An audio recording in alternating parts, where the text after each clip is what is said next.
listener production. Hey, Chris Vera with you. Welcome to The Briefing. It's been more than 2 years since we all met a little robot called ChatGPT, and now with artificial intelligence plugged into almost every corner of our lives and warnings from its architects it could one day end us, it's not hard to feel a little bit powerless or even anxious. It's a race against the machines in some extent to make sure that you're winning the race.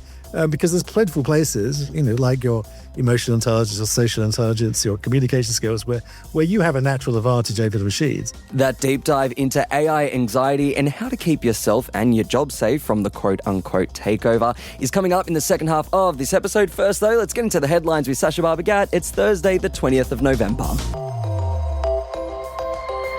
Hello, Chris, and to you listening. Australia's been accused of running a foreign censorship regime by the US over the government's handling of violent content online. US Congress has summoned our e-safety commissioner to testify at a hearing into foreign censorship, with the chairman of the Committee on the Judiciary, that's part of the Congress hearing, labelling her a zealot and claiming Australia is trying to censor the internet for Americans. Now, this is over the eSafety Commission's attempts to have X remove or hide videos that showed the stabbing of a Sydney bishop last year. The whole saga ended up in court and the social media giant won. Now, it's not clear, Chris, if Julie Inman-Grant, who is the commissioner, will accept the summons and appear at the hearing or not. Yeah, and this all comes as we edge closer to the social media ban coming for Aussie kids under 16. That officially comes into force on December 10. But Meta has announced it's actually going to start kicking underage users off a week early. So the tech giant has given a warning to 500,000 Aussie teens to download or delete their content on Instagram and Facebook before their accounts are purged by Meta. And that will start happening from December 4, which is 2 weeks away. Yeah, Meta has admitted, though, that some people who aren't under 16 might actually get the warning, and that's because they're using this technology that is like a facial age estimator, and that's how they're going to try and track down these people who they think are under the age of 16, and users will actually be able to challenge a removal if they think that the tech giant has got it wrong.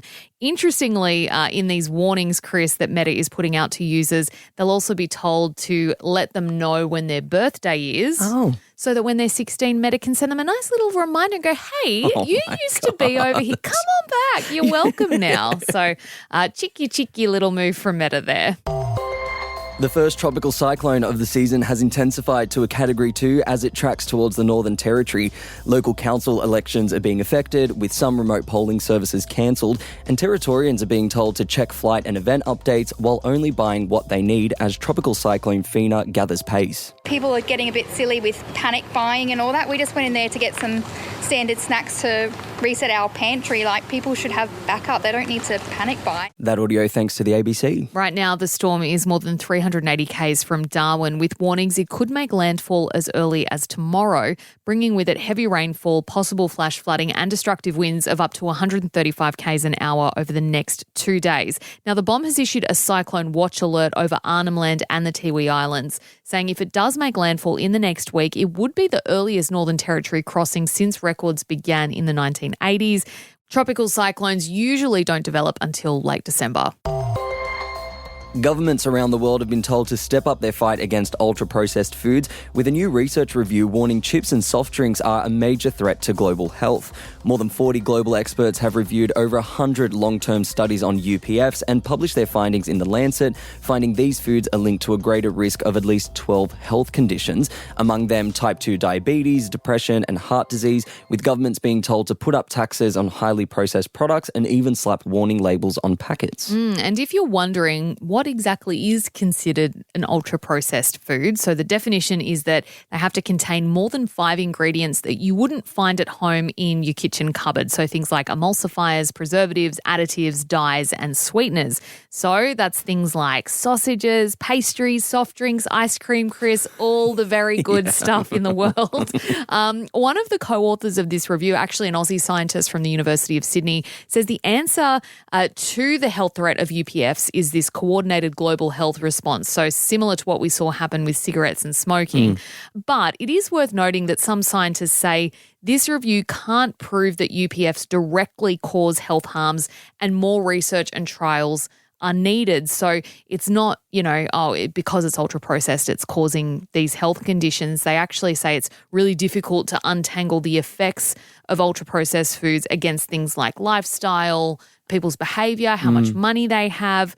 The review did acknowledge, though, it has a lack of clinical trials showing exactly how UPFs damage health. So whether or not, they're causing cancer or kidney disease, I mean, if you can eat food that's as close to its natural state as possible, I mean, we know that's going to be better for you overall. But, I mean, come on, I don't want to give up my chippies. And to the story that just keeps on giving, the Louvre will install an extra 100 security cameras by the end of next year. The iconic Paris Museum is continuing to toughen up its security measures following last month's spectacular heist. And if you needed a reminder, 4 robbers made off with jewels worth more than 155 million Australian dollars in a brazen daylight robbery, sparking serious concerns about the Louvre's ability to protect its incredible collections. Yes, and 4 people have been arrested and charged over their alleged involvement in this plot, but the treasures that were stolen still haven't been recovered, Chris. Now, the Louvre's director has also announced plans to strengthen ties with Parisian police by installing a police station on the museum's estate, and extra security measures, including things like anti-intrusion devices and anti-vehicle ramming barriers on nearby public roads, are going to be installed by the end of the year as well.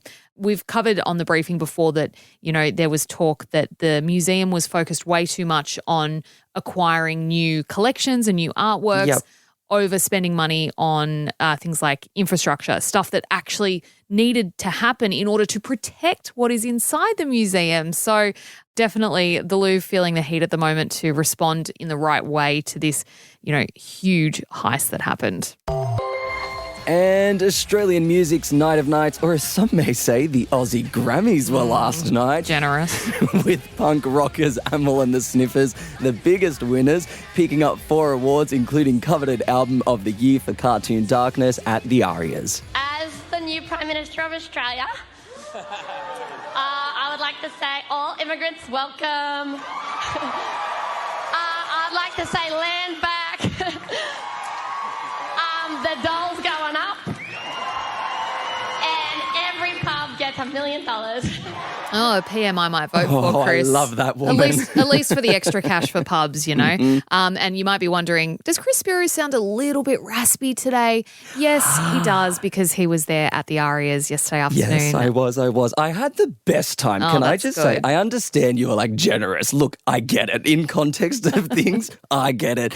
But it was cool. Were there a lot of people I didn't recognise? Yes, there were. But there were some faces that I did recognise. Kate Sobrano was there. The Wiggles were there. We got good chat time with the Wiggles, the young Wiggles too, which was a hoot and a holler. They were so much fun. That's big. Big scoop. Yeah, but they are really fun. And it's fun to watch the young generation of the Wiggles interact with press, because they're very different to, the classic finger pointing, the da-da-da-da-da, we're Wiggles. No, they're quite cool. The skivvies? The skivvies were not on display, which was great. No, look, I made a joke, but it is super important to recognise and pay tribute and celebrate Australian music. We know that. I was just, being a little bit tongue-in-cheek. Some of the other big awards of the night saw Kid Laroi take out Song of the Year for Girls. Girls just want to dance. Girls just want to have fun. Oh, yeah. Such a banger. What a bop. Nina Geraci scored Best Artist. I want to my computer, because no one in the world knows me better. Interesting lyrics. Interesting lyrics. And Aussie rockers You and I were inducted into the Hall of Fame. So, yeah, big night. I enjoyed seeing Olivia Dean, who is this global superstar at the moment, for that song that has gone viral on TikTok. She was there and she performed as well. Just come be the man I need. Tell me you got something to give. I want it. Oh, what a bop. That what is such a great song. That is such a great song. Look, it was really interesting to watch how different people were interacting with different press. So, some of the serious journalists were asking questions like, what are your greatest musical inspirations, and what's your dream collab? We were asking artists about matcha raves, their feelings towards So Fresh. And we also asked a bunch of them what their unofficial Australian anthem was, and here's some of their answers. My unofficial Aussie anthem is Untouched by the Veronicas, of course. Untouched by the Veronicas. Come on now. The Horses, Daryl Braithwaite. I Want You, Savage Garden. This is an interesting one, but Pressure Down by John Farnham. Friggin' love that song. I think that's an important question to ask, Chris. I think you guys definitely got to the bottom of the most important topic. Hard-hitting journalism, Sash. Look, that is it for our headlines for today. We have all the ARIAs fun on our socials. Go check it out at The Briefing Podcast. A bunch of videos coming out from yesterday and today. That is it for headlines. Up next is Helen Smith's deep dive looking into AI anxiety, what exactly it is, and how to keep yourself and your job safe from the AI takeover. Stick around, that is coming up for you next.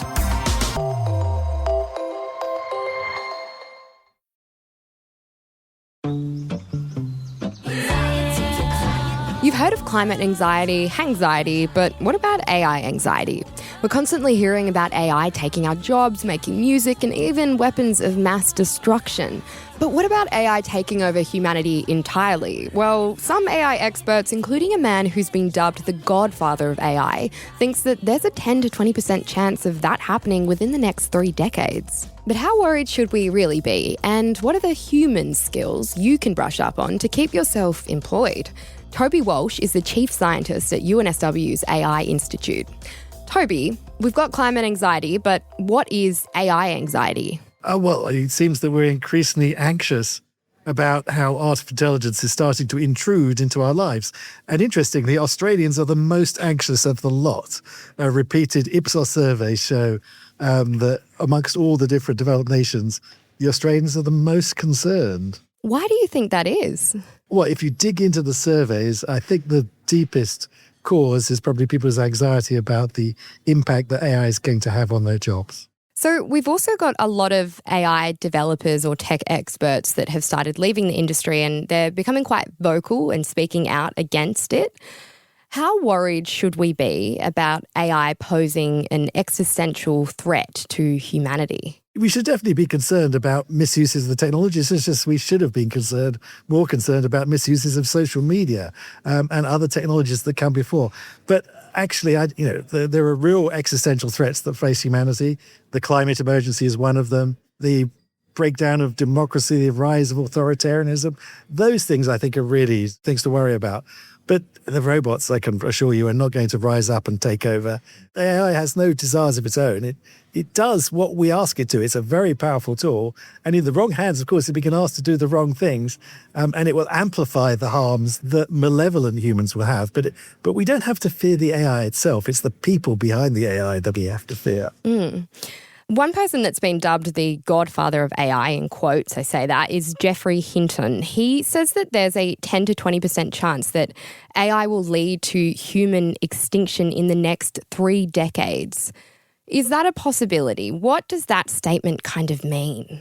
Well, I do know Geoffrey, and I do think intelligent people overestimate the importance of intelligence, that just because we're going to have machines that are perhaps as intelligent as us, perhaps even more intelligent than us, that would be exciting. It doesn't mean that they're necessarily going to get up to any harm. It's not intelligence that we need to worry about, it's power. It's the use of power. Intelligence on its own is actually pretty harmless. I mean, you hang around a university, you understand it's full of intelligent people with very limited power in society. They're not the places where mischief is happening. You've got to go to the halls of power, whether it be large companies or politicians. Those are the people who exercise power. In fact, I would hope that they might have a bit more intelligence. AI might help them achieve a few more things, make a few better decisions. So I think that's not the things that, I mean, there's definitely things you should worry about artificial intelligence, but the fact that it's going to end humanity completely, I think that's a little overblown. But we should be very worried about things like misinformation, disinformation. We should be worried about how AI is going to generate lots of deep fakes that's going to contribute to that. We should be worried about the way that we're starting to have synthetic relationships with artificial intelligence, and what's that going to do to our relationships with each other. We should be worried about the use of AI therapy bots and whether they're actually going to offer good advice, because we already actually have tangible examples where people have actually been encouraged to commit suicide by AI chatbots. I couldn't believe it when I heard the story that there was this one chatbot that this young person was using for therapy, And at one point, he suggested that he was going to commit suicide, and the AI chatbot, offered to write the suicide note. I mean, that's terrible. We shouldn't allow that. Those are things that we should worry about. And what is being done about that? Who's pushing for these further safety regulations, and who are these powers to be? If we don't need to be worried about the intelligence of the AI, we need to be worried about the people with the power. Who are those people? Well, unfortunately, it's a lot of white male people in Silicon Valley who are making many of the decisions. They're deciding what tech gets put in our lives and what safeguards are or are not put on that tech. So yes, we do have to worry about that. In Australia, we're actually in quite a good place because we do have this unique institution. They're called the E-Safety Commissioner, who is actually looking at these things, who's actually starting to try and hold back and ensure that the tech companies behave in a responsible way. The AI companies are waking up to the fact, and I know this from private conversations, that they're going to soon be considered as toxic as social media companies like Facebook if they're not very careful, and they need to start looking after things better. So as an example, very recently, Character AI, which is one of the leading companies for building AI bots with personalities, you can ask to have a friend or a romantic partner, an AI that pretends to be that. They've recently announced that they're going to limit use of their bots to people over the age of 18, which I think is a very welcome development, and will put pressure on all the other companies to similarly put in age restrictions and precautions against young people from accessing these tools and the harms that might come from those tools. Going back to some of the AI platforms, there seems to be a new platform popping up everywhere we look. How rapidly is AI really developing? That is actually, I think, the biggest challenge, which is that we've never had a technology that's rolled out at such speed and such scale ever before. It's several $1 billion now being spent on AI every day. It's 50% of the world's R&D budget is being spent on this one technology. We've never seen anything like that. And that's why we're seeing so much happening. There's so many new platforms. There's so many new tools that appear on. I mean, every day there seems to be something new. It's almost impossible to keep up with that scale of investment. The bubble will burst, I think, in the not too distant future, but we'll be left still with these are very useful tools and technologies. So there's actually substance there, even if it is a bit inflated. There is a bit too much money being thrown at it at the moment. You mentioned there the boom of the internet that we saw, and now we have kind of this AI that's developing, as you said, even faster. A lot of people have been replaced by AI, or they have this fear that their job is next. Reports are saying that people should be building up their human skills to cope with being replaced by AI. What does that mean?